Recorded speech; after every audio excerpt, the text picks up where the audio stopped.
Jésus qui là me regardait personnellement et qui m'invitait à une relation plus simple, profonde avec lui qui est vivant. Je m'appelle Marie-Agnès, j'ai 50 ans, je suis vierge consacrée. Ça veut dire que je suis donnée à Jésus tout en restant dans le monde, pas dans un couvent. Une rencontre qui m'a particulièrement touchée, c'était quand j'étais à l'université et j'avais rendu visite à une étudiante de mes cours. Et chez sa maman, il y avait une image de la face de Jésus miséricordieux. Et là, ça m'a tout à coup touchée, ce regard de Jésus. Jésus qui là me regardait personnellement et qui m'invitait à une relation plus simple, profonde avec lui qui est vivant.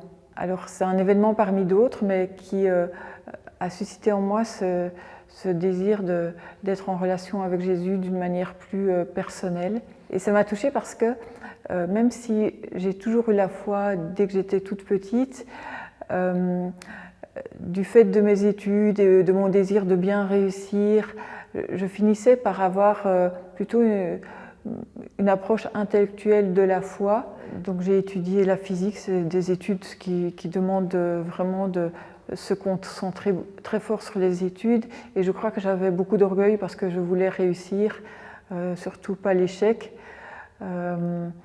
Et donc, oui, j'accordais beaucoup d'importance finalement à ma propre réussite. Et ce que ça change dans ma vie aujourd'hui, cette relation personnelle avec Jésus, c'est que j'aime pouvoir passer du temps à l'adoration du Saint-Sacrement.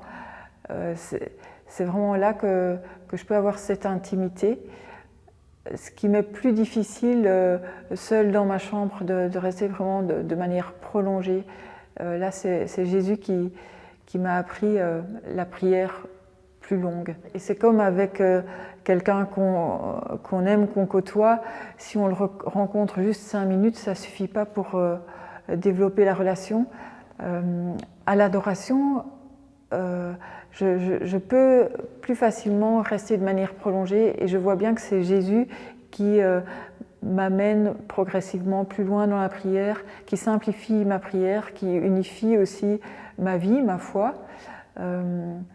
et qui donc continue dans cette relation qui est finalement le cœur de la foi.